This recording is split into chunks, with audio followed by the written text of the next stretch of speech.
नागपुर जिले को आज रात 8 बजे तक 1000 रेमडेसिविर इंजेक्शन देने के आदेश। मुंबई उच्च न्यायालय ने रेमडेसिविर के वितरण पर राज्य सरकार को फटकार भी लगाई और नागपुर के साथ भेदभाव न करते हुए नागपुर को 10,000 रेमडेसिविर इंजेक्शन देने के आदेश दिए हैं। इस विषय पर सेंटर पॉइंट के डॉक्टर शिशिर कोल्हे ने सिविल याचिका दायर की, जिसकी पैरवी एडवोकेट तुषार मंडलेकर ने अपना पक्ष रखते हुए नागपुर की स्थिति उच्च न्यायालय को बताई, जिसके बाद न्यायालय ने राज्य सरकार को आदेश दिए हैं कि राज्य सरकार नागपुर को 10,000 रेमडेसिविर इंजेक्शन पहुंचाए।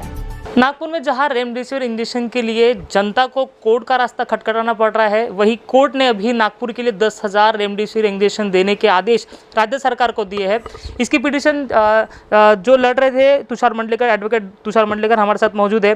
सर, क्या आदेश हाईकोर्ट ने दिया है राज्य सरकार को? देखिए, पिछले 7 दिनों से हमने देखा है कि नागपुर शहर में कोविड-19 से जूझने वाले सब नागरिकों को जान का खतरा बना हुआ है और 100 लोग रोज़ मर रहे हैं। इस प्रकार रेमडेसिविर इंजेक्शन, टॉसी इंजेक्शन और ऑक्सीजन नागपुर में नहीं मिल रहा है और शासन प्रशासन, राज्य सरकार ये देने के लिए नागपुर में असमर्थ है। कई नागरिक, हॉस्पिटल के मालिक और डॉक्टर्स हमारे पास आए। हमने डॉक्टर शिशिर कोल्हे, जो सेंटर पॉइंट हॉस्पिटल के मालिक है, उनके तरफ से एक तुरंत अर्जी लगाई और आज अर्जेंट हियरिंग हुआ। माननीय उच्च न्यायालय ने उस पर सुनवाई की 12 बजे और हमने न्यायालय को निर्देश में ला कर दिया कि नागपुर शहर के साथ बहुत अन्याय हो रहा है और 13/4/2021 को, 17/4/2021 को और 18/4/2021 को नागपुर शहर में एक भी रेमडेसिविर मिली नहीं। 120 हॉस्पिटलों में 8,250 बेड फुल जाते हुए भी नागपुर में रेमडेसिविर का इंजेक्शन नहीं मिला और लोग मर रहे हैं। ये हमने उच्च न्यायालय में आर्ग्यू किया। उसी प्रकार से हमने ये भी बताया कि ठाणे कलेक्टर ने 2,600 बेड होते हुए भी 5,200 रेमडेसिविर इंजेक्शन्स ठाणे शहर में 16/4 को अलॉट किए और उसी दिन नागपुर शहर में सिर्फ 3,300 इंजेक्शन अलॉट हुए, जबकि 8,250 बेड्स है। तो ये जो डिस्क्रिमिनेशन नागपुर शहर के साथ किया गया है राज्य सरकार ने, ये हमने पॉइंट आउट किया। नागपुर में ऑक्सीजन नहीं मिल रहा है, रेमडेसिविर नहीं मिल रही, टॉसी इंजेक्शन नहीं मिल रहा है, ये सब हमने बताया। माननीय उच्च न्यायालय ने दोनों तरफ से सुन लिया और उन्होंने बोला कि ये बहुत गंभीर समस्या है। राज्य सरकार ने इस प्रकार का डिस्क्रिमिनेशन किसी भी शहर के साथ, किसी भी नागरिक के साथ नहीं करना चाहिए और हमने आर्ग्यू किया कि इक्विटेबल डिस्ट्रीब्यूशन होना चाहिए। आर्टिकल 47 और आर्टिकल 21 में केंद्र सरकार और राज्य सरकार की ये जिम्मेदारी बनती है कि नागरिकों के लाइफ बचाए और उनके लिए सभी सुख सुविधा उपलब्ध करके दे। तो राज्य सरकार ने आज राज्य सरकार को माननीय उच्च न्यायालय ने निर्णय दिया है कि 10,000 रेमडेसिविर आज रात तक नागपुर शहर में पहुंचने चाहिए और पेशेंट्स को बचाना चाहिए। राज्य सरकार एक और कह रही है कि इसका प्रोडक्शन महाराष्ट्र में नहीं होता है। ऐसे में 10,000 इंजेक्शन जो हाईकोर्ट ने आदेश दिया है, आपको लगता है कि राज्य सरकार वो पूरा कर पाएगी? और जब आपने आर्ग्यू किया तब क्या राज्य सरकार के वकील ने इसका विरोध नहीं किया?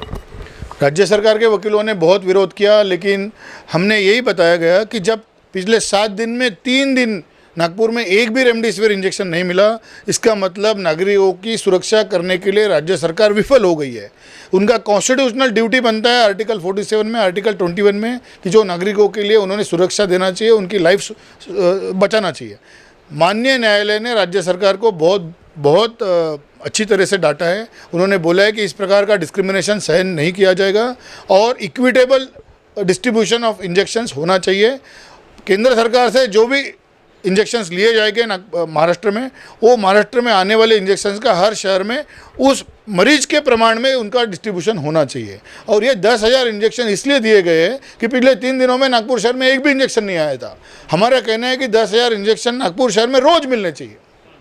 तो इसके लिए भी अब क्या हाईकोर्ट का दरवाज़ा खटखटाएंगे? क्या ये आपने मांगनी की है कि रोज़ 10,000 इंजेक्शन नागपुर को मिलने चाहिए?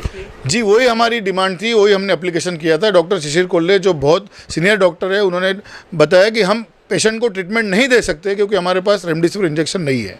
अगर 8,250 बेड नागपुर में चल रहे हैं तो स्टेट गवर्नमेंट का ट्रीटमेंट प्रोटोकॉल इशू किया है 23 मार्च 2021 को, जिसमें बोला गया है कि ग्रुप ई और ग्रुप एफ के जो पेशेंट्स रहते हैं, मतलब जिनको तकलीफ हो जाती है कोविड-19 की वजह से, तो उनको रेमडेसिविर इंजेक्शन पहले दिन 2 वाइल देनी चाहिए और बाद में 4 दिन तक 1-1 वाइल देना चाहिए।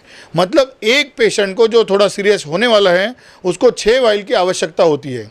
तो इस प्रकार से आप देखेंगे तो बहुत इंजेक्शंस की ज़रूरत है। लेकिन 7 मैन्युफैक्चरिंग कंपनीज पूरे हिंदुस्तान में 2 लाख इंजेक्शंस रोज़ बनाती है। ये हमने कोर्ट में आर्ग्यू किया और बोला गया कि अगर 64,000 मरीज महाराष्ट्र से रोज़ आ रहे हैं तो 64,000 इंजेक्शन महाराष्ट्र राज्य को मिलने चाहिए, और अगर नागपुर से जितने मरीज आ रहे हैं उनको 2 इंजेक्शन के हिसाब से 10,000 इंजेक्शन रोज़ नागपुर में आने चाहिए।